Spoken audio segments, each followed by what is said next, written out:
Essa aula de coriretinopatia serosa central, eu decidi dar essa aula porque é um público, tem muito residente, muito fellow, tem alguns retinólogos também que estão começando, tem retinólogos já super experientes.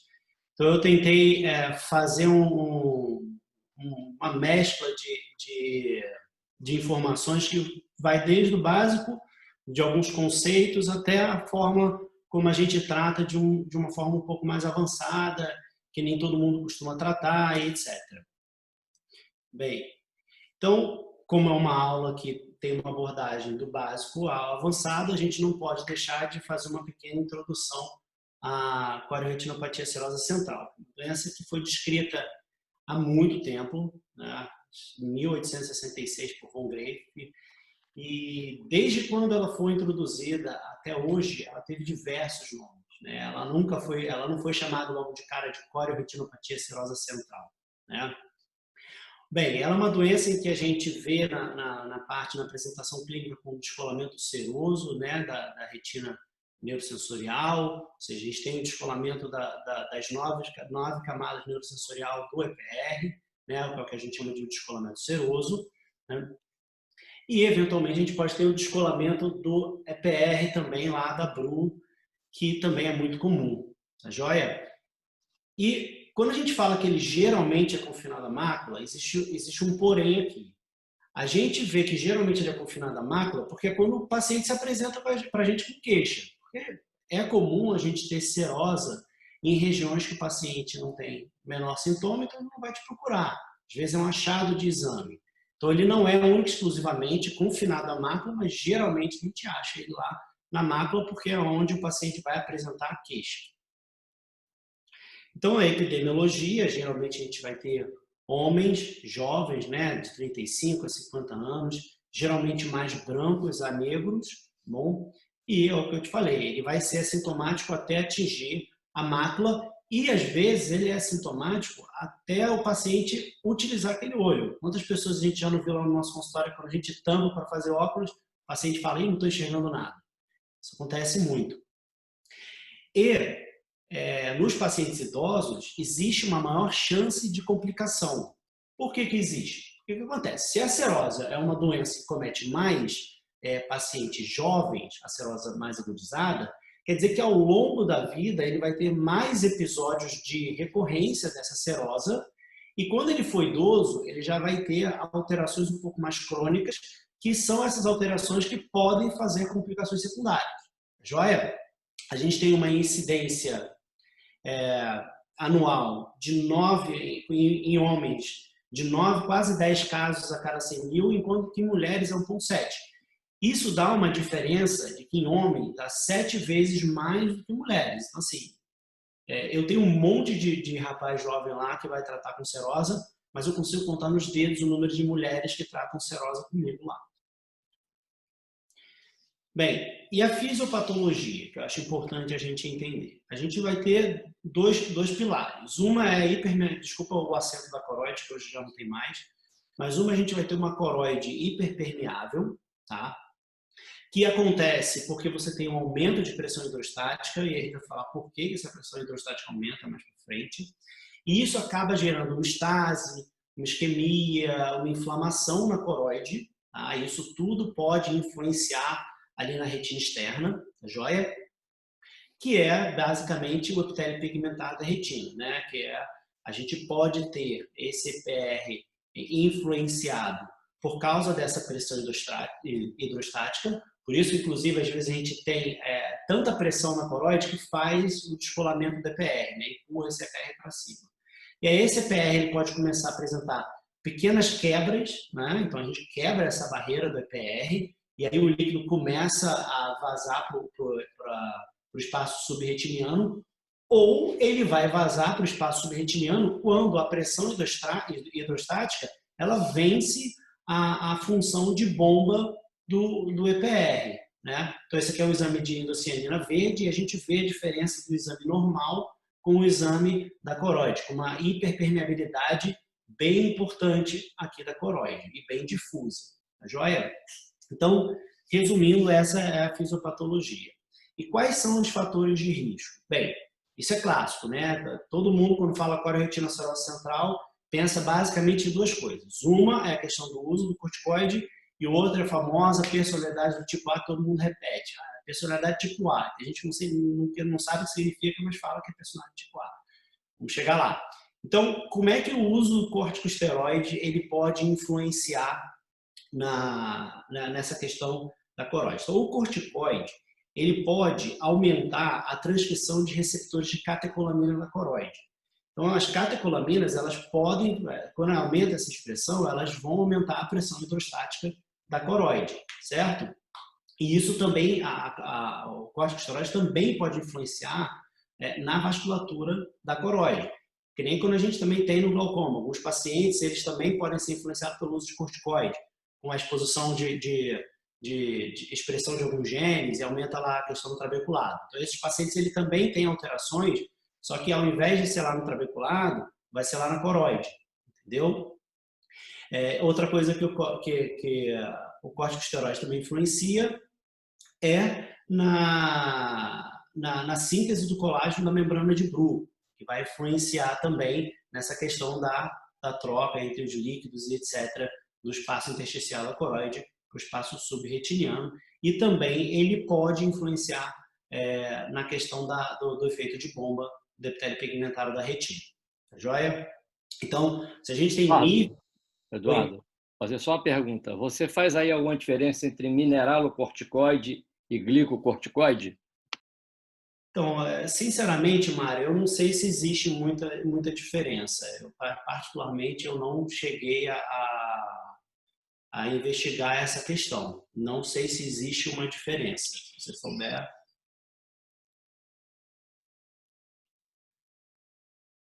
Mário? Oi? Então, em relação a essa diferença de mineral ou glicocorticoide, eu realmente não sei se influencia essa diferença. Se você souber... Tá, no fim, de repente, eu vou fazer um comentário disso aí, mas vamos deixar para o fim. Então, vamos para adiante.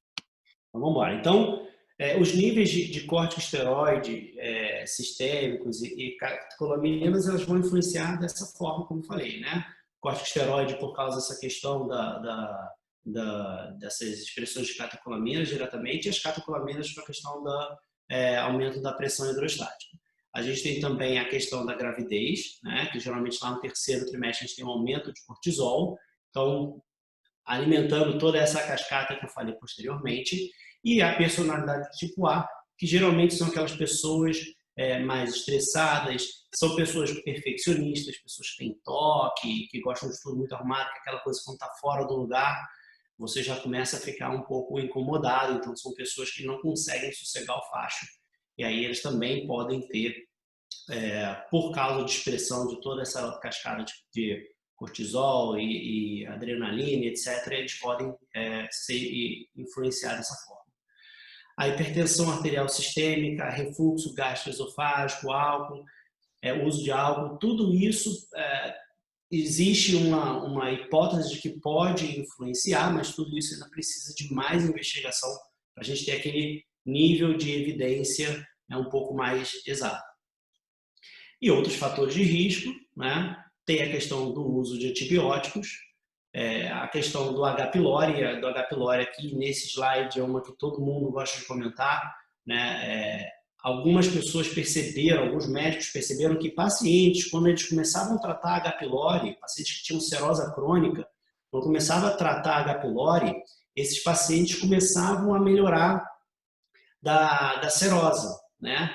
E aí eles começaram a gerar algumas hipóteses. E uma das hipóteses era que o tratamento, o H. pylori, ele poderia gerar microinfartos, né? Isso na vasculatura lá da coroide, e isso poderia influenciar na questão da permeabilidade da coroide e etc.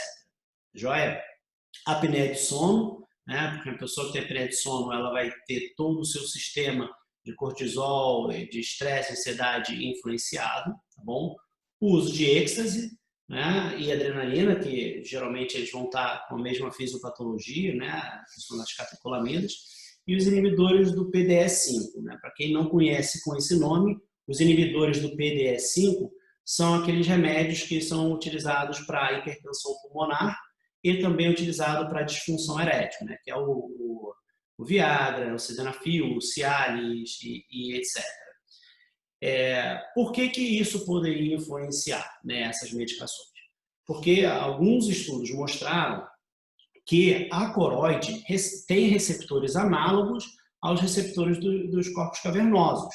E aí, quando o paciente ele toma essa medicação, ele pode ter um aumento de fluxo sanguíneo para aquela região, no caso da coroide.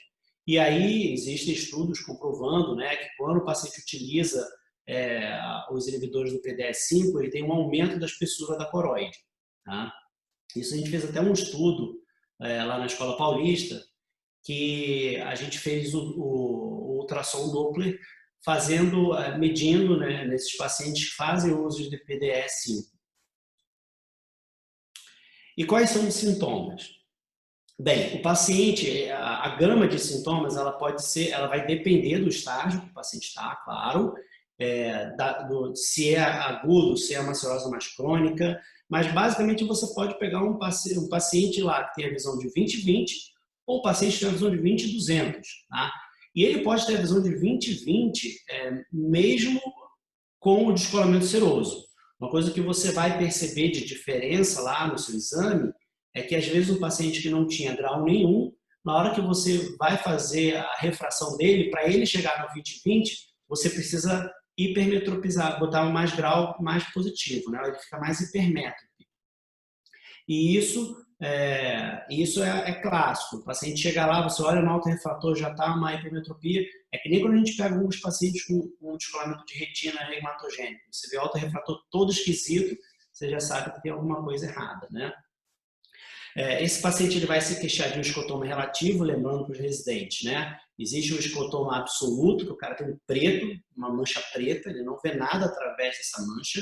Existe o escotoma relativo. O escotoma relativo, geralmente, ele tem uma diminuição da sensibilidade de contraste, ele vê tudo meio cinza, mas ele consegue ver através dessa mancha. Ele pode ter micropsia, tá? E aí a micropsia, que é quando você vê os objetos menores, geralmente acontece porque quando você tem a retina, a imagem ela vai chegar concentrada nesse ponto. E quando você tem um descolamento, você espalha a mesma imagem, ela vai ser espalhada em menos fotorreceptores, porque os fotorreceptores ficaram mais espalhados, né? Os que estavam juntinhos aqui, na hora que você faz assim, é que nem quando você pega uma bexiga, você desenha e aí você enche. Você espalha aquele desenho. O desenho, no caso, são os fotorreceptores. Olha. Olha a criança aí. Então, você espalha os fotorreceptores. Então, aquela mesma imagem vai chegar em menos fotorreceptores. Então, na hora que ele vai lá para o teu cérebro, a imagem vai estar menor, que é micropsia. Você vai ver as pessoas mais ou menos assim. Você vai ver que para onde você olhar, aonde tiver o descolamento seroso, vai estar menor. Isso é micropsia, tá? Diferente da macropsia, que é o inverso. Metamorfopsia, que é a visão ondulada. Descromatopsia, que é a alteração na percepção das cores, tá bom?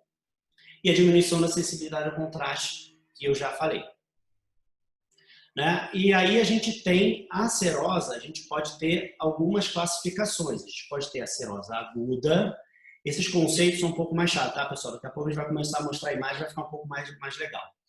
Mas são conceitos importantes, porque isso cai em prova de CBO e também para você poder explicar no paciente lá no seu dia a dia no consultório, o paciente gosta disso. Então a gente tem a forma aguda, que é 80% a 90% dos casos, tá joia? A gente tem a forma recorrente e a forma crônica. Qual que é a diferença da forma entre essas formas? Bem, aguda é aquela que é autolimitada, né? Você teve a forma de descolamento seroso e aí dentro de 1, 2 ou até no máximo 3 meses o paciente zerou totalmente o líquido. A recorrente é quando esse paciente que zerou totalmente líquido volta a ter o descolamento seroso, né? Então ele vai ter o descolamento, melhora. Tem o descolamento, melhora. Ele recorre a esse descolamento. E isso, por que eu botei aí que tem maior chance de neovascularização de coroide? Porque toda vez que você vai e volta, você pode ter alterações ali daquele complexo do EPR e da BRU e também dos fotoreceptores. Mas a neovascularização ela vai aparecer mais por causa dessa alteração do EPR e da BRU. A gente está cansado de saber que pacientes que têm retinocoroidite, marcas de laser muito forte, todos esses podem apresentar neovascularização secundária. Por quê? Quando você tem uma quebra daquele complexo da BRU e EPR, você gera ali naquele local uma área em que você tem um aumento de fatores de crescimento vascular e inflamatórios, e isso vai proporcionar um ambiente melhor para aparecer uma neovascularização de coroide. Então, a recorrente é ruim por isso. É claro que se o cara teve lá 2 recorrências e não teve muita lesão da PR, nem forte nada, não é esse caso que eu estou falando que pode ter neovascularização. Vai ser aqueles casos que vão e voltam muitas vezes. E a forma crônica é aquela forma que o cara teve o líquido e esse líquido ele permaneceu por mais de 3 meses. Existem alguns estudos, ou algumas pessoas que falam que tem que ser 6 meses, tá? Mas a maioria dos estudos clínicos, eles utilizaram esse corte de 3 meses, tá joia? Geralmente, esse paciente da cirrose crônica, ele já vai ter uma alteração do EPR, a gente fala que lavou o EPR, né, de uma forma um pouquinho mais importante do que o agudo, e geralmente os fotoreceptores, eles já vão para o saco, tá? Eles morrem. E aí a gente vai ver algumas imagens que vão ilustrar isso. Eduardo, só um minuto. Sobre essa... Pode falar, Mário, acho que está mudo o teu microfone. Eu apertei aqui. Em relação a essa dúvida de alguns considerarem 3 meses, outros 6, provavelmente é pelo fato de que a maioria das centrais serosas agudas resolvem em 3 a 4 meses. Então, se não resolve, passou a ser crônica. Provavelmente é isso, porque 80%, 70%, 80%, 90% resolve espontaneamente em 3 a 4 meses. Então, passou desse período, é crônica. Isso, exato. E assim, você tem que entender que muitas vezes, vocês vão ver que a minha forma de tratamento é um pouco mais ativa do que passiva, mas você tem que entender que ele geralmente é uma doença autolimitada. Então, às vezes, no primeiro mês o paciente não secou totalmente o líquido, não se desespera, não perde lá a compostura na frente do paciente. Espera que esse paciente ainda tem chance de melhorar, tá bom? Mesmo que você não faça nada. Isso a gente vai entrar no tratamento mais para frente. E como é que são os achados clínicos? Bem, na parte aguda, você vai ter o descolamento da retina neurosensorial, tá? E isso é importante você treinar. E assim, eu sempre oriento, e quando eu fiz o fellow, sempre me orientavam a utilizar o indireto. Porque o que acontece? Na biomicroscopia de fundo, a gente tem aquele feixe de luz, que é excelente para você ver elevações. Só que para você ver elevações na biomicroscopia de fundo, você tem que saber fazer muito bem o corte óptico. Vocês lembram do corte óptico? Todo mundo utiliza na córnea. Quando a gente tem a biomicroscopia, a gente tem uma linha de perfil anterior e uma linha de perfil posterior. Então, aqui está a córnea, o estroma da córnea. Então, quando a gente desacopla a lâmpada de fenda, a gente consegue ver essas linhas de perfil anterior e perfil posterior. Quando você bota ela alinhada, você não consegue ver. Quando você desacopla, você consegue ver de perfil anterior e perfil posterior. Isso a gente faz muito na córnea, né? Para ver aonde está a lesão, se ela está mais anterior ao estroma, epitélio, etc. Né? Mas na retina a gente também pode fazer isso. É um pouco mais difícil, mas você bota lá a lâmpada e aí você desacopla. Então, na serosa, você vai ver que a linha de perfil anterior, ela vai estar, e a retina é translúcida, por isso que a gente consegue fazer. Então, ela vai estar mais elevada, acompanhando o bolsão, enquanto essa linha aqui vai estar lá batendo no EPR. Se essa linha estiver abaulada também, você sabe que o EPR está para frente. Então, você vai ter um descolamento do epitélio pigmentado da retina. Então, outras coisas que você pode... E quando você vê no indireto, às vezes você fica mais fácil, porque você consegue ver linhas de diferentes alterações da refletividade da retina, e aí você consegue, porque você está olhando esse campo inteiro. Então, você consegue perceber essa linha quando você vê o indireto. Então, é muito importante que você use o indireto, porque tem gente que gosta de usar só a broncospia de fundo. Sinais que a gente pode ver de descolamento seroso é guia os vasos. Você vê que esse vaso chega aqui e quando ele vem aqui, ele sobe um quebra-mola. Tá vendo? Aqui também sobe um pouquinho quebra-mola. Aqui, ó, vem, dá uma quebradinha no ângulo, sobe o quebra-mola. Aqui também. Então, isso é muito importante de você, porque assim, às vezes eu recebo um paciente, foi encaminhado, não sabe por que, baixa visão. Você olha, mata no exame clínico. Tá? E o descolamento do epitélio pigmentado da retina, que é o DEP em português e PED em inglês. Então, vocês vão ver, vira e mexe, eu acabo falando PED, mas saiba que é o DEP. Eduardo, Diga foto para mim, por favor. Volta a foto. Volta colorida. aí. Tem umas alteraçõezinhas aqui perto da margem. São depósitos lipídicos, né? As alteraçõezinhas amareladas do lado nasal. Aqui, você está falando? É isso. Não, eu acho que... Pode ser drusa, mas pode... Porque às vezes tem depósito lipídico também, né? Sim, aqui, no caso, Mário, isso aqui é artefato, tá? Isso aqui eu acho que é da qualidade da imagem. Uma coisa, o que a gente pode ver, né? A gente pode ter alterações de coloração. Você vê que aqui está um pouco mais hipocrômico. Essas alterações, elas podem ser porque o EPR ele já está sendo alterado, né? Então a gente sabe que toda vez que a gente tem uma área hipocrômica, porque às vezes o EPR, que é pigmentado, ele já está começando a sair. E às vezes o EPR ele sai daqui e se aglomera em outro lugar. Então, às vezes você pode ter acúmulo de EPR, às vezes mais escurinho em alguns cantos, do lado de uma área mais branca.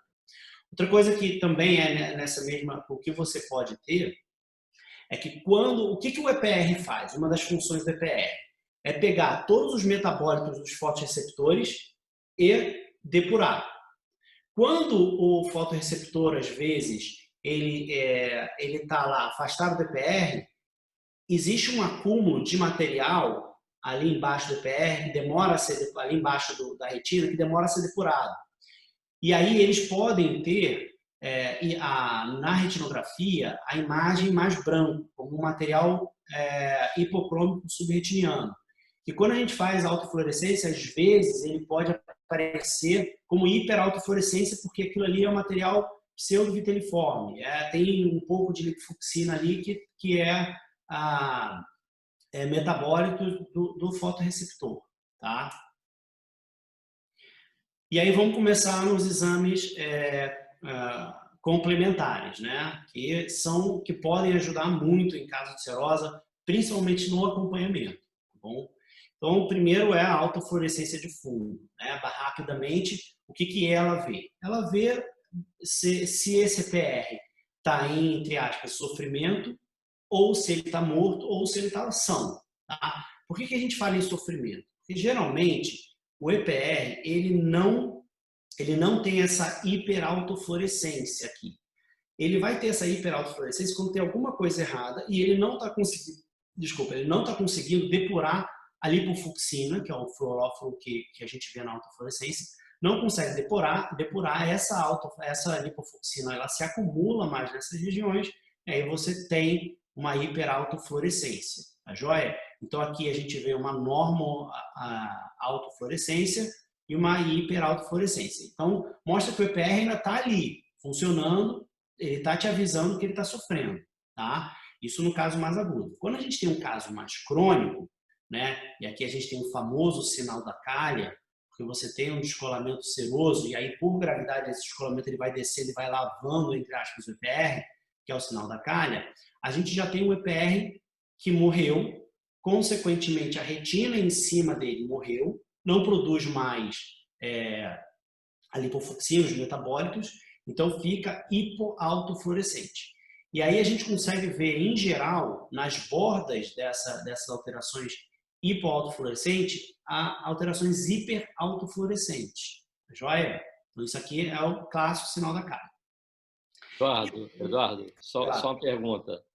Tem uns casos que, na fase aguda, aparece o pontinho de vazamento, aparece hipoautofluorescente. Isso é por uma falha do epitélio pigmentado, porque não tem célula de epitélio pigmentado ali? Não necessariamente, Mário. Assim, é difícil de acontecer, mas você pode também ter bloqueios da luz da autofluorescência. Mas, em geral, quando a gente tem uma hipoautofluorescência, ou porque o EPR já não está mais ali funcionando, pequenas quebras também podem aparecer, só que essas quebras, às vezes, elas são muito pequenas. Então, nem sempre o que a gente está vendo ali é a própria quebra do EPR. Mas, é claro, se você quebrou o EPR não está ali pode ficar hipoalto. Ok. Quiser acrescentar alguma coisa, Mário? Mete bronca aí. De vez em quando aparece um pontinho hipoalto na fase aguda que corresponde à quebra, quer dizer, é uma quebra um pouquinho maior que falta célula de epitélio pigmentado ali, né? Isso, que aí é justamente isso. Aí você para e aí você pode ter.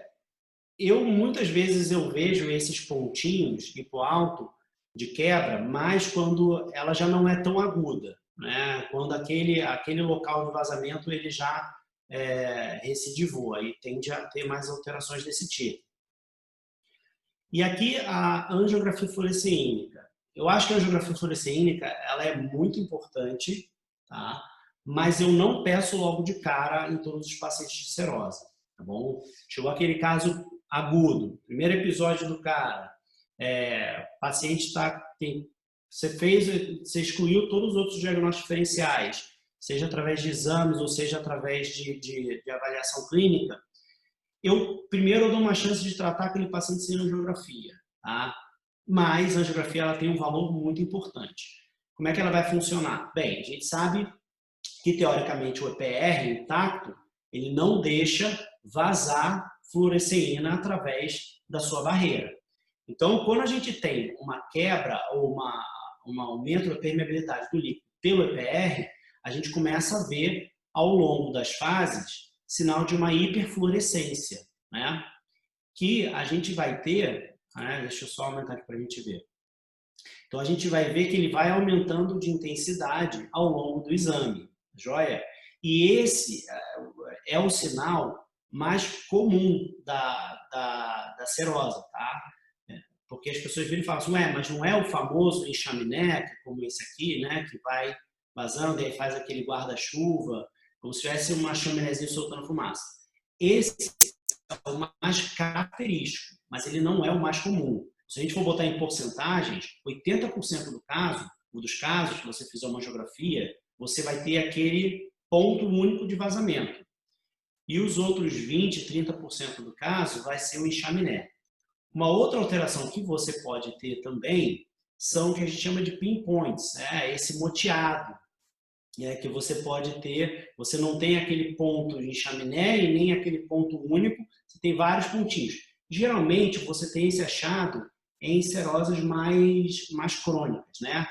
E aqui é um exemplo de um paciente que pode ter poucos sintomas. Às vezes ele pode ter alteração no campo de visão, né, temporal, porque aqui é nasal, mas você vê que a mácula dele praticamente não tem nenhuma alteração. Então, esse pode ser o paciente que chega para você sem queixa, entendeu? Aí você vê a alteração do EPR nasal e aí você pode investigar e aí você acaba diagnosticando a serose. Eduardo, só uma coisa a lembrar. Geralmente a queixa é unilateral, mas aí, como você falou, ele pode ter uma queixa central no olho e ter uma central serosa nasal no outro olho assintomática. Quer dizer, essa história de que é unilateral nos sintomas. É raro o sintoma bilateral simultâneo, mas não é raro você ter central serosa no olho e alterações só de impregnação do epitélio pigmentado, mas às vezes central serosa do outro olho nasal que o paciente não se queixa. Perfeito. E a outra coisa, isso é coisa antiga, porque tinteiro não existe mais, né? Mas aquela alteraçãozinha circular, na literatura americana, é chamada de mancha de tinteiro, porque no tinteiro você botava a tinta e aquilo ia aumentando circunferencialmente. Quem lê, eu acho que é Ink Dot, uma coisa assim, na literatura americana, é mancha de tinteiro. É um negócio que o pessoal não conhece mais. Isso, que vai aumentando, né? Quando você bota a tinteira no papel, ele vai soltando a tinta e vai aumentando. É E, exatamente isso. e é muito isso que você falou da questão da bilateralidade, professor. Isso é muito importante porque se a gente vocês me lembram da fisiopatologia que eu falei? Está tudo muito relacionado com níveis de cortisol, níveis de catecolaminas. Isso tudo são alterações sistêmicas. Você não tem um aumento do cortisol num olho só do paciente. Então isso tudo que o Mário falou é importante, porque é uma doença que não deixa de ser sistêmica, tá? Apesar dos sintomas serem oculares. Não estou falando que você tem alterações no corpo, mas são alterações tipo, em outros órgãos, mas você tem influência do corpo no olho. E a endocianina verde. A endocianina verde ela foi muito importante para a gente entender a fisiopatologia, porque olha só como é que a gente tem essa hiperpermeabilidade exagerada da coroide, né? E ela vai ter também um papel fundamental nas complicações, né, da serosa, né, que é a neovascularização. A gente vai ver aquelas alterações em placas, que eu vou mostrar mais para frente para vocês. Eduardo, aquele ali era o mesmo paciente, era anjo e a indocianina? Você sabe se é do mesmo Não, paciente, não? não, esse não é Porque desse paciente. normalmente a área de hiperfluorescência na indocianina é maior do que a da anjo, né? Sim, Em geral é maior, que mostra a hiperpermeabilidade da coroide, de paquicoroide que também está associado a isso, né? sim, né, vou comentar rapidamente da pacoroide. Uhum. E exatamente isso. Geralmente ela é maior porque nem sempre onde você tem a hiperpermeabilidade da coroide você vai ter alterações do EPR. Porque naquele lugar, às vezes, o EPR está vencendo a hiperpermeabilidade da coroide, né? E um exame que é o mais importante, ao meu ver, é o OCT. Então, por isso eu vou passar em vários achados que a gente tem na coriretinopatia serosa central, seja ela na aguda, na crônica ou em suas complicações, né? Então, eu fiz um checklist do que a gente precisa ir lembrando, né? Então, a gente tem o descolamento seroso, a gente vai ver como é que se apresenta, o descolamento DPR, alterações crônicas, alterações do fotorreceptor, microrupturas do EPR, aumento da espessura da coroide, e aonde o Swept Source e o Spectral Domain, que são dois tipos de OCTs mais modernos hoje em dia, um vai ser melhor do que o outro. Isso não vai ser tanta diferença. Mas o descolamento seroso, isso é um sinal que a gente, dessa forma bonitinha assim, é o agudo. O que a gente vê aqui? A gente tem essa área hiporrefletiva, subretiniana, e a linha hiperrefletiva do EPR, ela está homogênea. A gente vê que ela não parece ter alterações, não está atenuada, não tem alterações crônicas. E os fotorreceptores, que estão alongados, mas eles ainda estão ali. Então, isso aqui é uma aguda. Quando a gente vai ver, aqui não é tão crônico, mas é mais crônico do que o que eu passei. A gente já começa a ter alterações e irregularidades do EPR, que isso aqui podem ser pequenos depósitos que estão em cima do EPR, mas você também pode ter áreas de atenuação do sinal do EPR. Mas o EPR está começando a sofrer ali.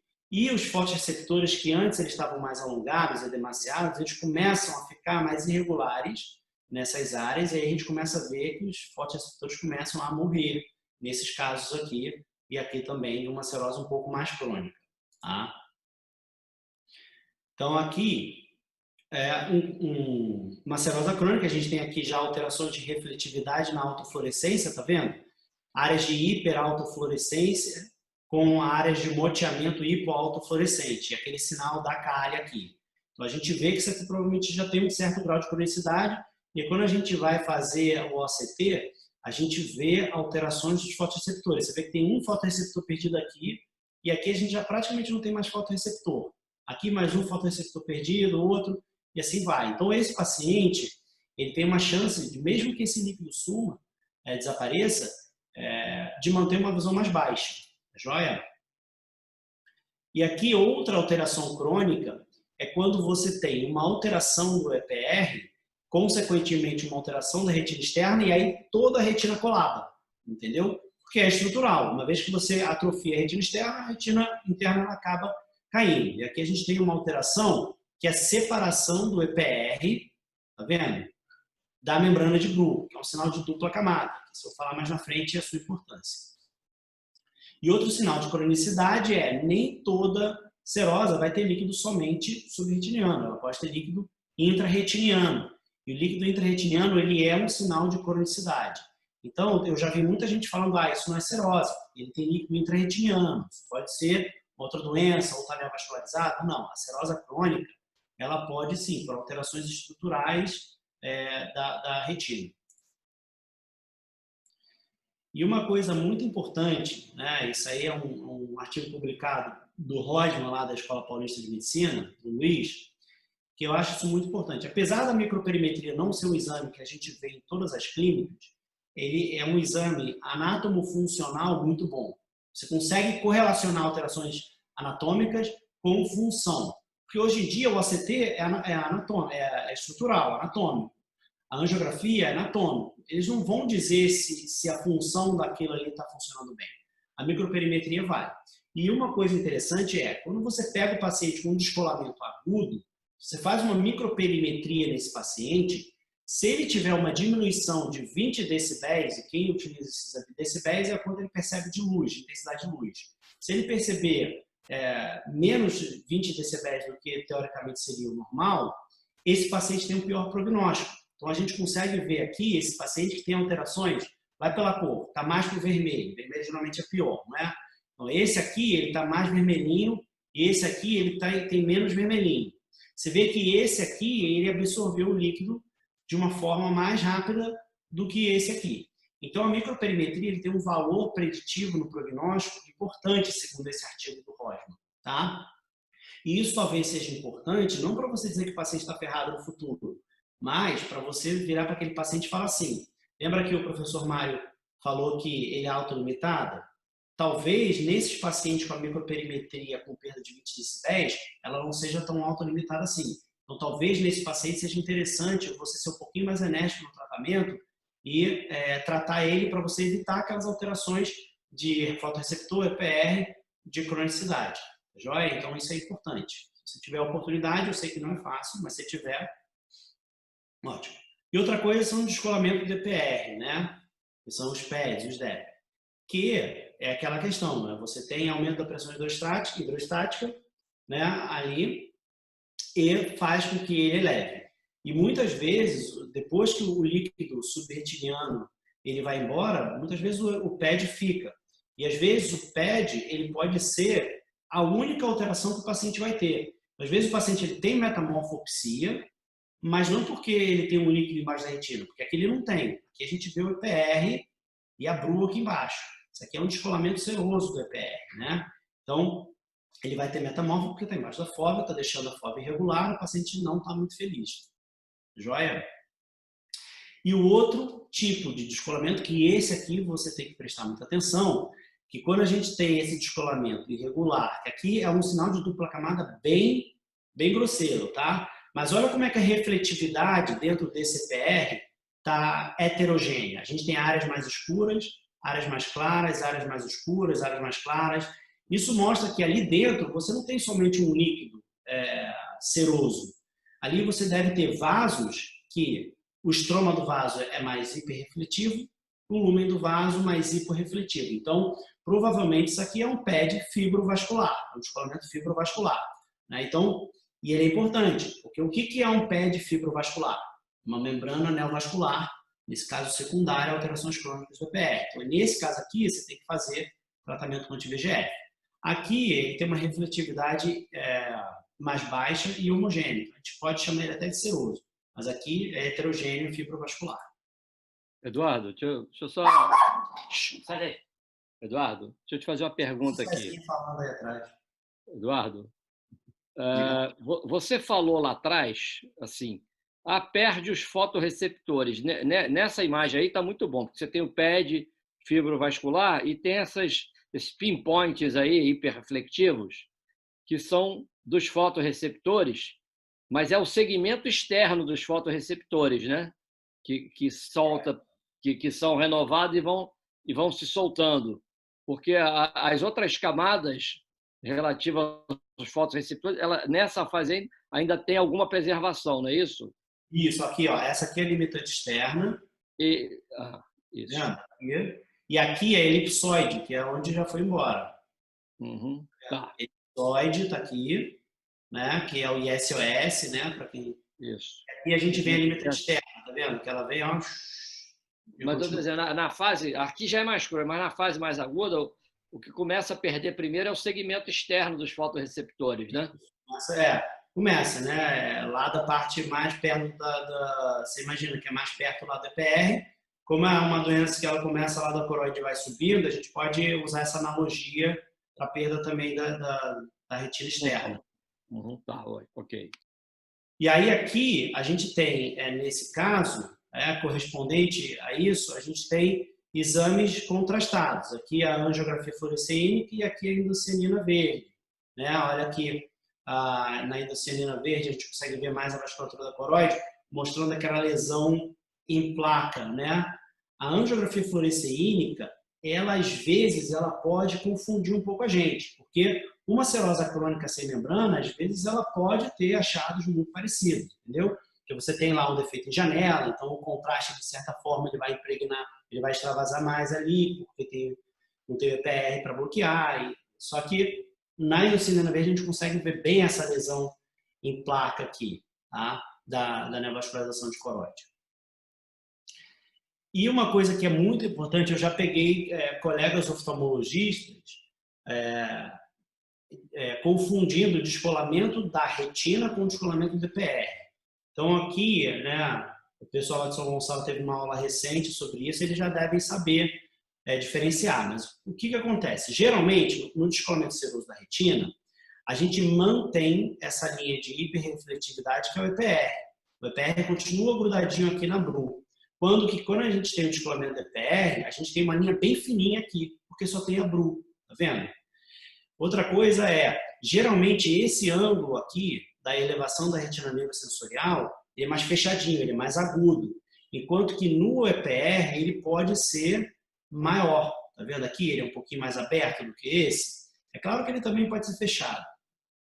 Geralmente a linha mais anterior ela é mais hiperrefletiva, que é o EPR que está aqui, entendeu? E ela é mais regular. Diferente aqui dos fotorreceptores edemaciados, que ela pode ser um pouco mais irregular, tá vendo aqui? Então, essas são algumas diferenças que a gente tem, né, para a gente prestar bem atenção. Então, alterações dos fotorreceptores. Aqui, Mário, a gente vê que a camada elipsoide ela está bem regular. Né? Aqui vem a elipsoide, ela está bem regular, desculpa, essa aqui, mas ela já tem alterações mais externas aqui começando. Essa aqui é a limitante externa e aqui é a elipsoide. Tá? À medida que vai alterando mais, a gente começa a ver que a elipsoide começa já a ser mais afetada. A gente já não consegue ver ela tão regular como a gente via aqui. Tá vendo? Ó. E aí, à medida que você vai acompanhando mais o paciente, você começa a ter mais alterações. É claro que nem sempre isso tudo aqui é fotorreceptor edemaciado, tá, gente? Isso aqui pode ter algum material exudativo associado, ou pseudoteriforme, que geralmente deposita mais aqui, tá? Mas você vê que... Aí ficou bem evidente, ficou muito bom aí. Essa cronicidade é o mesmo paciente, tá joia? Que a gente acompanhando esse paciente, a gente claramente vê que esse paciente, se a gente não fizer nada nele, a tendência dele é os fotorreceptores irem pro buraco. Essas animações que eu boto depois eu me arrependo. Aí, ó, aqui é bem clássico. Os fotorreceptores, eles começam já a ter os shedding dos fotorreceptores, eles já começam a ter alterações de acúmulos, né, provavelmente de materiais hiperrefletivos, sejam ele fotorreceptor degenerado ou algum outro material, mas você vê que é uma cronicidade cada vez mais atrapalhando a vida desse paciente quando a gente resolver esse descolamento seroso. Então, assim, eu não gosto de esperar o paciente chegar nem aqui, entendeu, para começar a tratar. Então, eu acho que assim, ele é autolimitado, mas você tem que saber quem que vai ser autolimitado sem sequela, tá joia? Porque senão você acaba com um paciente assim, muitas vezes você acaba com o paciente assim, mesmo tratando ele da melhor forma possível. Mas a gente gostaria de evitar. né? Então, isso aqui a gente já tem.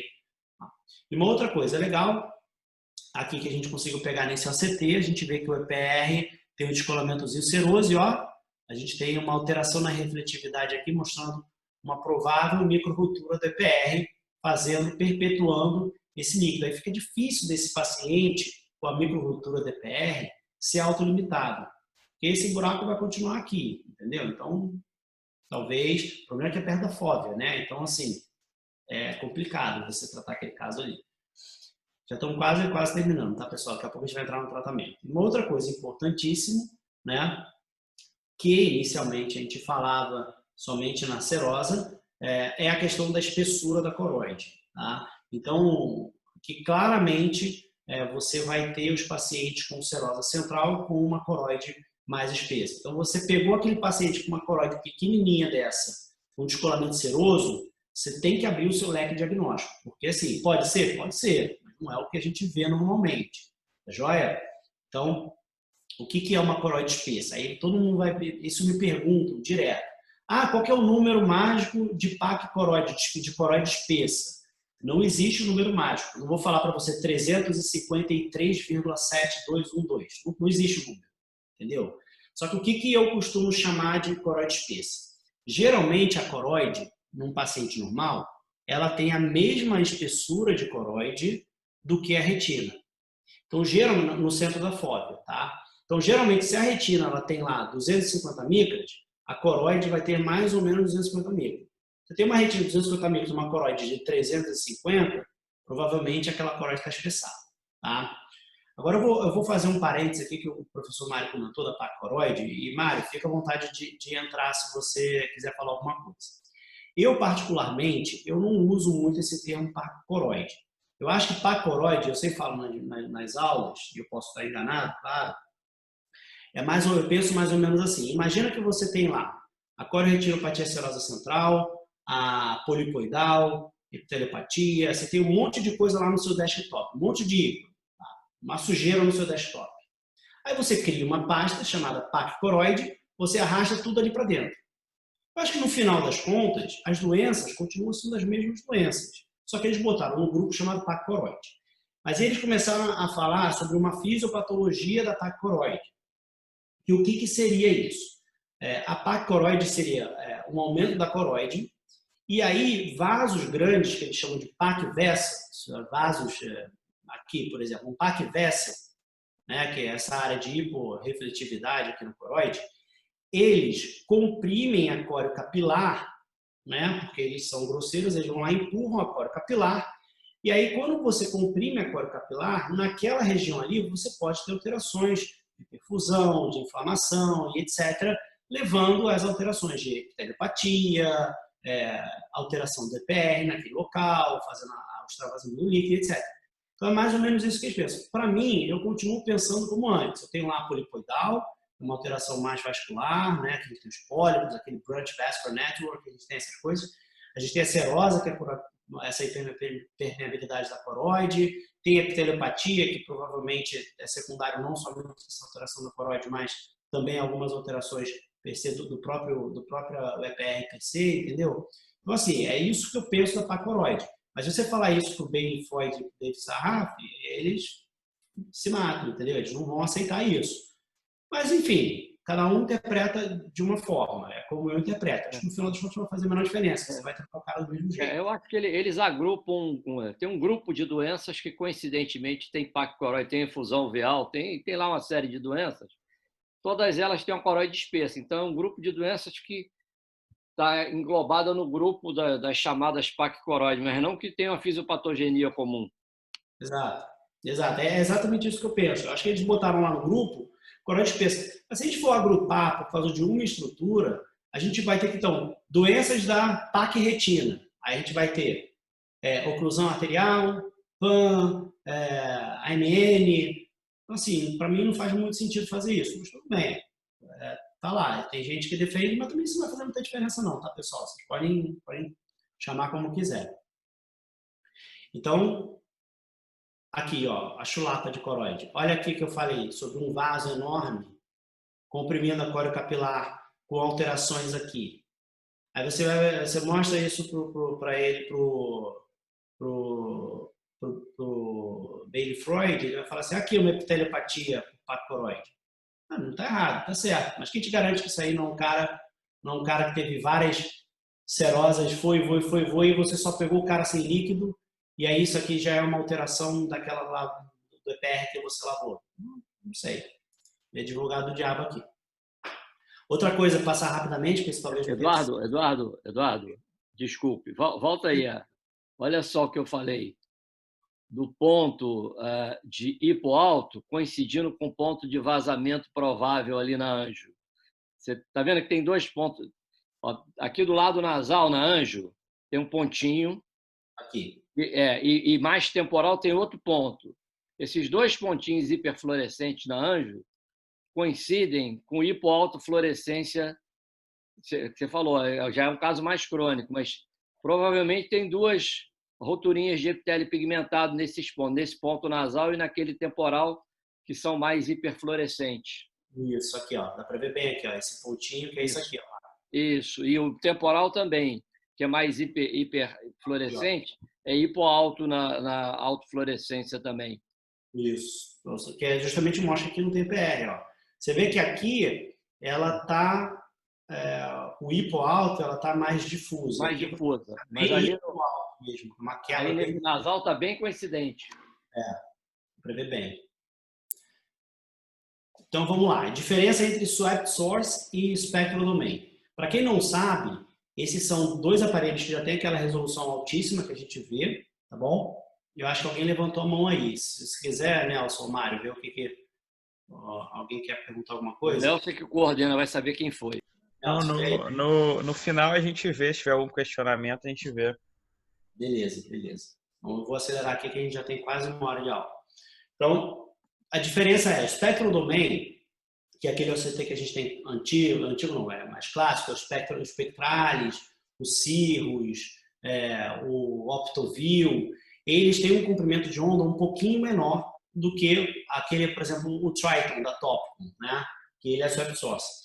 E aí, o que acontece? A onda de comprimento maior, a onda de luz de comprimento maior, ela consegue atravessar a opacidade de uma forma melhor do que o que tem comprimento de onda menor. É só a gente pegar um exemplo mais grosseiro, a gente não consegue fazer o ACT no paciente com catarata branca, mas a gente consegue fazer o ultrassom. O ultrassom tem um comprimento de onda muito maior do que o da luz. A gente consegue fazer o ultrassom naquele paciente. Então, a gente extrapolando isso, a gente tem vantagens na serosa. Tá? Por quê? Porque tem uma maior penetração na coroide. Então, a gente consegue ver aqui, ó, por exemplo, um paciente com spectral domain, a gente não faz ideia de onde está a coroide. Também não faz tanta diferença, porque a gente sabe que essa coroide está espessa. Tá vendo? Aqui a gente consegue ver, ó. Tá joia? Então, basicamente isso. E OCT Angiography, né, não podia faltar na aula, todo mundo ia perguntar. A gente tem aqui duas questões. A serose aguda e a serose crônica. A serose aguda, sinceramente, o OCT Angiography não serve para nada. Porque aqui a gente tem uma angiografia, a gente consegue ver o ponto de vazamento, uma coroide bem espessa, com descolamento seroso, mas quando você faz o OCT Angiography, a gente não tem praticamente nada. Tá? Aqui é retina externa, aqui é plexo superficial, plexo profundo, retina externa, córeo capilar. O que a gente tem é essa alteração, né, que muito provavelmente é por bloqueio do sinal. A gente vê aqui o OneFace mostrando que o sinal está reduzido aqui, tá vendo? Então a gente vê que o OneFace estrutural ele é até melhor para ver o líquido do que o OCT Angiography na aguda. Então não serve nada. Porém, tá, nos pacientes que a gente tem uma serose crônica, principalmente nesses pacientes que tem o sinal da dupla camada aqui, né? Linha da Bru, sinal de dupla camada aqui, o EPR, aqui uma refletividade meio esquisita. Isso aqui não parece ser líquido subretiniano não, tá, pessoal? Isso aqui parece ser fotorreceptor já irregular. Mas tudo bem, esse paciente, você faz o exame de contraste, você vê que a anjo, a ECG, mostra aquela placa ali, mas uma serose crônica pode dar esses achados. E aí, quando a gente faz o CT Angiography, a gente vê retina externa já uma alteraçãozinha desse plexozinho aqui, meio anômalo. E aqui na córeo capilar, a gente vê uma neovascularização de coroide bem exuberante. Tá? Esse paciente você vai tratar? Você não vai tratar esse paciente porque ele não tem exudação. Mas existem pacientes que têm exudação, você acha que é da cronicidade da serosa, na verdade pode ser de uma membrana neovascular. Nesse caso você trata. E esse paciente que não tem exudação, mas tem uma membrana lá, tu não vai mandar esse cara voltar daqui a 5 anos. O paciente provavelmente ele pode piorar essa neovascularização. Tem artigos muito legais, né, de membranas quiescentes, tá? Em DMRI, mas a gente pode extrapolar o conhecimento para a serosa. Então, isso aqui é um alarme que vai te dar a luzinha vermelha para você acompanhar o paciente de uma forma mais rápida. Então, Eduardo, deixa eu fazer uma pergunta. A central serosa, tipicamente, ela acontece numa faixa etária de 30, 50 anos, 50, até 55, vamos dar uma margem aí. Se um paciente aparece pela primeira vez com uma aparente central serosa, depois dos 55, 60 anos, tá lá o líquido bonitinho, o OCT típico de central serosa. Você não acha que nesse paciente, como ele está fora da faixa etária típica, vale a pena fazer uma angio-OCT porque existem casos de central serosa, parece uma central serosa típica que tem neovaso? Estou falando na faixa etária menor, você não acha que valeria a pena, mesmo na primeira consulta, já pensar em fazer um angio-OCT? eu acho o seguinte, Mário, eu acho que existem duas vertentes. Uma, se você tem um aparelho lá, eu acho legal fazer. Aí eu faria com certeza. Mas se você não tem um aparelho, eu só faria se eu visse algum sinal no OCT B-scan, no OCT estrutural, que me fizesse lembrar em membrana neovascular subretinal secundária, como por exemplo, esse sinal de dupla camada ou alguma coisa mais grosseira, por exemplo, um cisto intrarretiniano, que geralmente está mais presente em exudação de membrana neovascular, ou outras alterações que me fazem pensar. Porque assim, por mais que eu fale muito de OCT de off, etc., eu sempre falo para o pessoal, o B-scan, na grande maioria das vezes, você vai conseguir, se você souber avaliar bem o B-scan, você vai conseguir detectar sinais indiretos de membrana neovascular sem precisar ver a membrana numa angiografia ou num OCT. Então, se eu vi um caso como esse, eu peço o OCT de óbvio, mesmo que seja a primeira vez, o paciente mais. Agora, se eu vejo um descolamento seroso sem alteração desse tipo, eu tento tratar ele primeiro como serosa normal, e aí se ele não melhorar, aí depois eu investigo. Mas aí, se eu não vir aonde está essa alteração do EPR, e você fizer o ACT onde não tem alteração do EPR, às vezes você nem vê a membrana. Então, aí eu complementaria, se eu não tivesse nenhum achado no B-scan, eu complementaria além do ACT angiógrafo, com uma angiografia fluorescênica ou, se você tiver disponibilidade, uma ECG, porque às vezes a membrana, ela não está aqui, ela está aqui. Vamos supor que esse B-scan continue mais para cá. Ela está aqui. Se você fizer o ACT angiógrafo aqui, você vai achar que não tem membrana, aí você vai deixar de tratar o cara com membrana, mas, na verdade, você perdeu. A não ser que você faça o ACT angiógrafo exatamente onde tem alteração do EPR. Aí tudo bem. Ok. Então, aí, diagnóstico diferencial. O que pode dar descolamento seroso? Esclerite posterior, vulcana gerada, pitch de papila, polipoidal que está lá na pacoroide, membrana neovascular por DMRI, neuroretinite, corioretinite, retinocoroidite, a coroidite vai dar o descolamento seroso. A retinocoroidite pode dar aquelas membranas neovasculares secundárias, tá? Alterações da retina externa, mas o descolamento seroso é mais a coroidite, né? Inflama coroide, extravasa, vulcora gerada, por exemplo, né? E a alteração do EPR da milada da coroide. Então, tumores intraoculares, eu vou mostrar algumas imagens aqui só para a gente ilustrar. Aqui a gente tem um exame clássico, né, das traves de possível fibrina aqui refletiva, tá? De uma Vogt, então é bem diferente de uma serose, tá? Apesar de ser descolamento seroso. Aqui a gente tem uma polipoidal, que a gente tem aqui o sinal bem clássico do pólipo, né, no B estrutural, tá joia? A gente tem o pólipo aqui, então você viu essa elevação aqui, uma coroide que não é tão espessa, tá vendo? Ela é mais ou menos da espessura da retina, então pensar em polipoidal. Aqui um pitch de papila, tá vendo? Um descolamento seroso Geralmente, você tem pacientes mais jovens, né? Ó, você também tem essas alterações de cronicidade de cisto aqui no pitch de papila. E quando é que você vai tratar? Bem, como o professor falou, é autolimitada e melhora entre o primeiro e o terceiro mês. Tá? Então, você pode observar. Eu sou um pouquinho mais enérgico. Mas quando você vai tratar? Se o cara tiver um fluido macular crônico, se ele tiver baixa divisão significativa, se ele precisar melhorar rápido, porque o cara é piloto, enfim. Se o outro olho dele tiver uma sequela porque não tratou direito, entendeu? Então você sabe que esse olho pode ir para o mesmo caminho. E se ele tiver múltiplas recorrências, na hora que ele agudizar, já tenta tratar. Quanto mais rápido você trata, menor a chance de você ter as alterações mais crônicas. E como é que você pode tratar? Se você for observar, você tem que tirar os fatores de risco. Melhorar lá a apneia do sono do cara, diminuir o estresse, que é praticamente impossível hoje em dia, entendeu? O uso de PDE5, então os velhinhos vão ficar tristes, mas às vezes pode ser. Retirar o uso de corticoide, principalmente estiver usando corticoide nasal, tá? Existe uma vertente que diz que o corticoide sistêmico influencia mais a serose do que o corticoide local. Então, por exemplo, se você faz uma injeção intravítrea de corticoide, parece que teria menos efeito do que se o cara toma um corticoide sistêmico. Eu, particularmente, não sei, não vou defender isso, porque isso não tem um nível de evidência, mas tem gente que fala isso, tá? Enfim. Tratar H. pylori, evidência fraca, tá bom? O uso de antiglicocorticoides como cetoconazol, e aí vai a pergunta, né, que o Mário me fez mais para frente. Se é mineralo ou glicocorticoide. Então, essa diferença é porque a gente tem os inibidores do mineralo e os inibidores do glicocorticoide. Então, tem gente que trata, vocês vão ver, a serosa com cetoconazol, entendeu? São os antifúngicos lá, porque eles vão ter uma ação antiglicocorticoide, tá? Mas a evidência é fraca.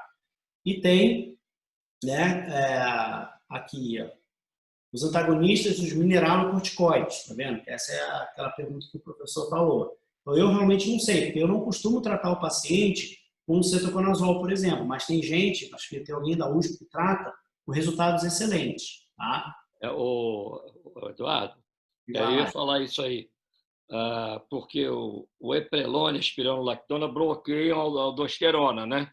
Isso. Que é mineralocorticoide. Os antifúngicos também bloqueiam os mineralocorticoides, parece ter uma ação sinérgica. Então, o André Portes fez um trabalho. Primeiro, foi um caso que ele pediu para fazer um OCT, que tem uma central serosa recorrente. Aí o paciente descobriu que tinha fungo no pé, e aí ele já estava tomando aldactone, mas não estava com muita resposta. Quando tomou o antifúngico, melhorou muito. Aí parou o antifúngico, piorou. Aí voltou a tomar o antifúngico, aí melhorou muito, tomou por mais tempo, depois nunca mais teve nada. Então, tem gente associando a espironolactona com o antifúngico. Legal. E aí uma outra coisa que assim, quase ninguém usa acetazolamida, né? Mas a acetazolamida melhora a função de bomba do epitélio pigmentado, que teoricamente está alterada. Eu vejo o pessoal usando acetazolamida para edema cistoide de mácula sem muita fisiopatogenia, mas nesse caso teria sentido, mas não é muito usado. O problema do acetazolamida oral é o uso crônico. Efeito colateral, né? É muito. São os efeitos colaterais, né? Então, assim, você tem que associar com a porção de potássio, etc. Então, assim, eu particularmente não uso. Tá? Eu deixo mais Eu acho que ninguém usa, quase ninguém usa. Eu uso mais para efeito de bomba em aqueles pacientes com retinose pigmentar, etc. A patologia é um pouco diferente. Mas, então, a gente tem a questão, lembra que eu falei das catecolaminas, né? Que tem a questão da pressão hidrostática. Então, tem gente que usa beta-bloqueador, mas o nível de evidência é fraco. Então, tudo que foi nível de evidência fraco, a gente acaba não usando. O inibidor de anidrase carbônica, que é efeito de bomba. O anti-VEGF, e aí tem gente que trata o anti-VEGF. Se for para neovascularização secundária, beleza, tem que tratar. Não tem conversa. Agora, tratar a serose aguda, tem gente que diz que existe um racional que é o seguinte: quando você usa o anti-VEGF, você muda a questão da permeabilidade vascular, né? E também influencia, porque a questão da hipóxia pode aumentar fatores de VEGF, e aí teria aumento da permeabilidade vascular. Então, você usando o anti-VEGF, você cortaria esse efeito. Sinceramente, você expor um paciente para uma coisa que tem um nível de evidência fraco, você injetar no olho do paciente um tratamento caro, né, que tem risco de endoftalmite, descolamento de retina, tudo bem, são riscos muito pequenos, mas você tem que botar na balança, entendeu? Não é a minha forma de tratar, mas existe um racional. E os antagonistas de mineralocorticoides, né, que é a eplerenona nos Estados Unidos, que a gente não tem no Brasil, mas qual que é a diferença basicamente entre a eplerenona e a aspirinolactona, que é o Dactone, que é o que a gente usa? São os efeitos colaterais voltados à questão de ginecomastia, etc. A eplerenona geralmente dá menos efeito colateral do que a aspirinolactona. Tá? Tem duas coisas ainda no tratamento clínico aí, Eduardo.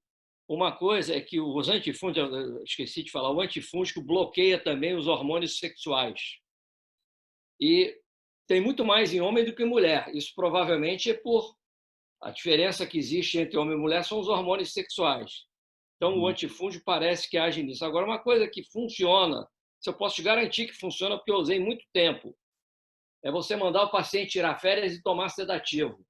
Na fase aguda, assim, não tem um estudo comparativo grande, mas quando não tinha nada disso, a gente mandava o paciente ou tira férias ou vai tomar sedativo.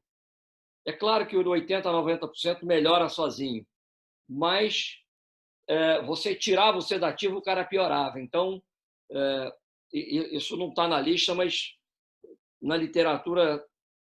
E assim, o paciente está estressado por causa daquilo, o sedativo, pelo menos, pode até não melhorar a central serosa, mas ele vai deixar ele mais calmo. Ainda nessa vertente, professor, e eu confesso que, olhando aqui a lista, eu esqueci de colocar, tem uma coisa que alguns estudos mostram que pode ter um efeito, ainda não tem um nível de evidência forte, é a questão da melatonina. Tá? A pessoa, você pode dar 5 miligramas de melatonina. Aqui no Brasil, às vezes, ele encontra naquelas lojas tipo Mundo Verde, às vezes não encontra que mandar manipular. Mas a melatonina, a gente pede para tomar à noite, para ela dar um pouco de sonolência, e ela dá uma relaxada.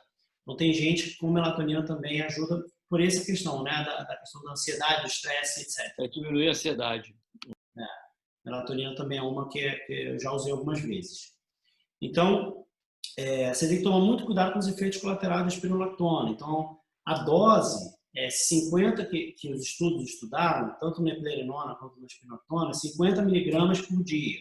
Eu tenho que tomar cuidado que doses acima disso, principalmente se o paciente for cardiopata, essas coisas, o paciente pode descompensar, entendeu? Então, eu já tive paciente que eu peguei de colegas que chegou para mim e ficou internado na UTI. Ele falou assim, não, eu tomei 100 miligramas de 12 em 12. Foi internado porque descompensou, voltou com a retina sequinha, né? Sequinha, não tinha mais nada.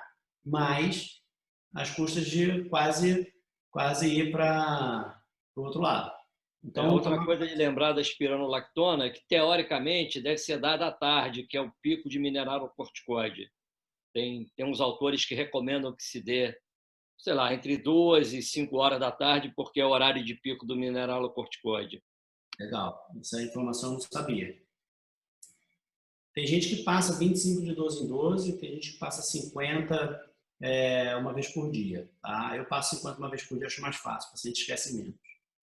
Laser, fotocoagulação, é ótimo quando você tem um ponto fora de risco de você acertar a fóvea. Então, ele não só ele fecha solda aquele ponto de vazamento, mas ele diminui a recorrência daquele ponto. Claro que ele pode abrir em outro ponto.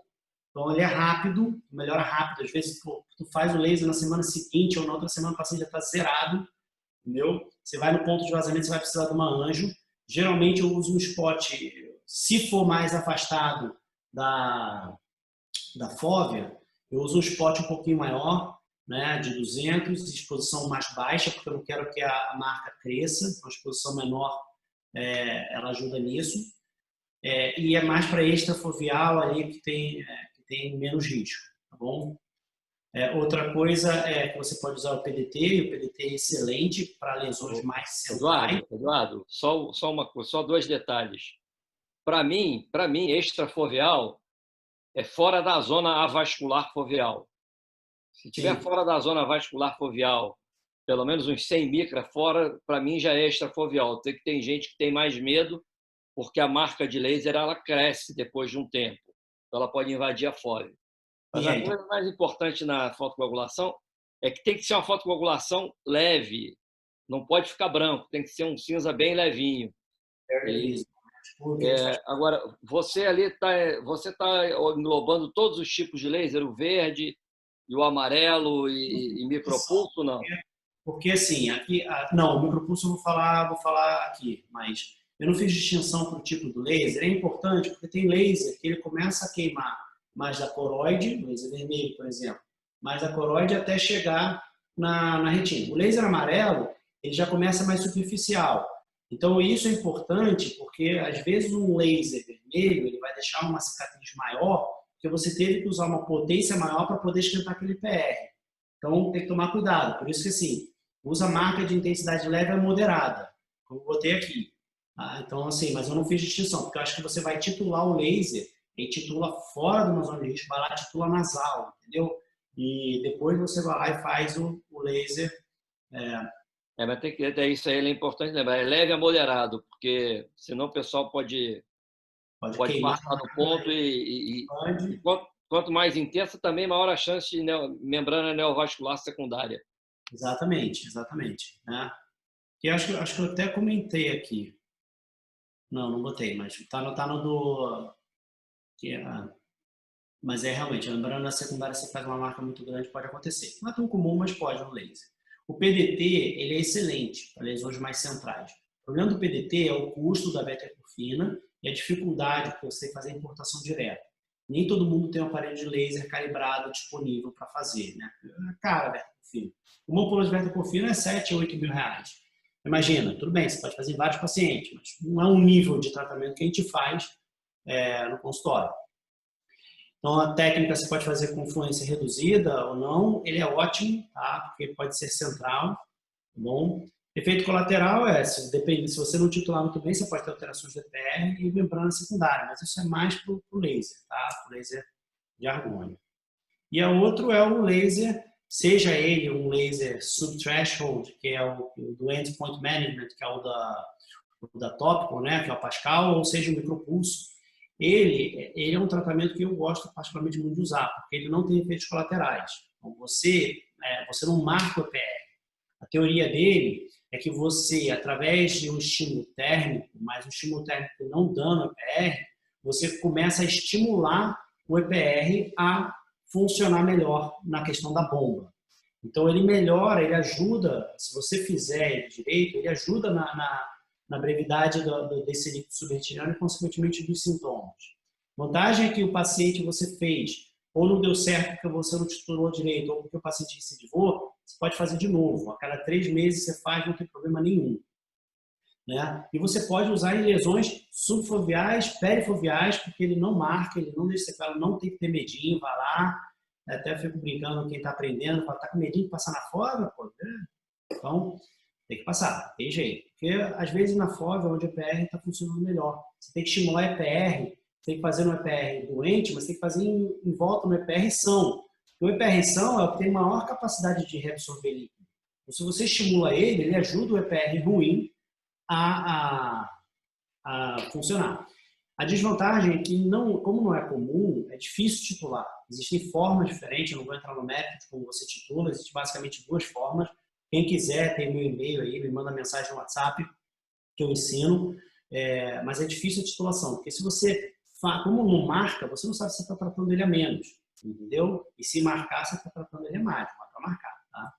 Eduardo, o Cardilo tem vários estudos com micropulso e ele mostrava, eu me lembro, que assim, não marca, mas quando fazia anjo, você via que tinha alguma alteraçãozinha. Eu não tenho experiência com micropulso grande, Mas quando você faz, não marca. Mas se você fizer uma autofluorescência, vai mudar alguma coisa na autofluorescência ou continua igual?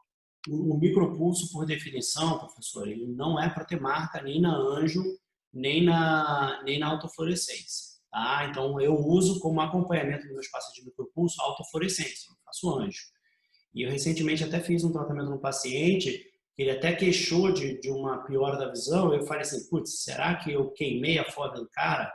Eu fui fazer autoflu, não. Ele estava com uma baixa de visão que, na verdade, era um olho Então, seco. na autoflu não muda nada. Tá. Não muda. Mas E tem gente que diz que renova as células de epitélio pigmentado também, né? Também tem essa teoria. Na verdade, ele aumenta a função do EPR. Não sei se ele chega a renovar, né? Se tem alguma coisa relacionada a isso. Mas ele aumenta a função. Eu já ouvi teoria dizendo que ele aumenta a expressão gênica de alguma coisa no EPR, mas eu não vou saber lembrar agora. Mas isso eu não vou saber dizer. Essa questão do Cardilo ter visto algumas marcas, talvez seja aquele tratamento sanduíche que o Cardilo faça, que ele faz um barely visible e associado no edema diabético. Associado ao barely visible, ele faz um micropulso ao redor. Ele faz no centro, não sei se é invertido, se o centro é barely visible e ao redor é micropulso ou se é inverso. Às vezes foi nesse caso que ele viu, porque por definição o micropulso não é para marcar. Enfim, eu tenho que rever, mas eu me lembro que ele mostrava isso, que no fundo de olho não tinha nada, na anjo tinha umas alteraçõezinhas. Eu acho que talvez seja mais em laser barely visible, porque no diabético, né? Tá. No diabético. Porque, assim, até pelo menos os artigos que eu vi de tratamento, né, o foco é não ter sequela. Né? E aí, como é que eu faço? Tá? Eu não vou entrar no mérito de crônica, porque a crônica com... Claro, não vou entrar no mérito sim, mas falando assim, crônica com neovascularização, anti-VEGF, não tem mistério. Tá? Mas vamos falar sobre as que não tem as complicações de neovascularização. O cara chegou lá para mim agudo. Você tem duas formas. A forma direita é como eu faço, tá bom? Mas você tem a opção de fazer a esquerda. Como o professor Mário falou, se você não se sente seguro em tratar, seja com aldactônio, porque o paciente tem alguma alteração sistêmica, ou seja com micropulso, porque você não tem o laser, ou não tem o PDT, você pode ser expectante por até 3 meses. Depois disso, eu já acho que vale a pena você ficar com a lanterna acesa, porque vocês viram as alterações de cronicidade que eu mostrei. Então, os caras com sedativozinho é bom. Você pode fazer isso, mas aí você já está tratando, né, teoricamente. Então, assim, expectante é não fazer nada. Tô vendo, mas é expectante com sedativo. Está tratando, mas expectante com sedativo não faz mal. O sedativo que eu uso, na verdade, é a melatonina, né? Eu não costumo prescrever nada de tarja preta, não. Acho que isso aí, paciente, eu mando para quem pode prescrever essas coisas, porque depois o paciente toma, gosta, vicia, já era, vai me culpar. Eu não gosto de usar esse sedativo, particularmente. Que eu não tenho experiência. A melatonina de 1 ou de 5 que você passa? Na verdade, nos Estados Unidos você acha muito a de 10 e de 5. Eu passo de 5, tá? Mas você pode passar até de 10, tranquilamente. O paciente ele usa por 3 meses, para 3, depois pode voltar 3, tá bom? Não tem muito problema. Vai dormir melhor, pelo menos, né? Com certeza, com certeza.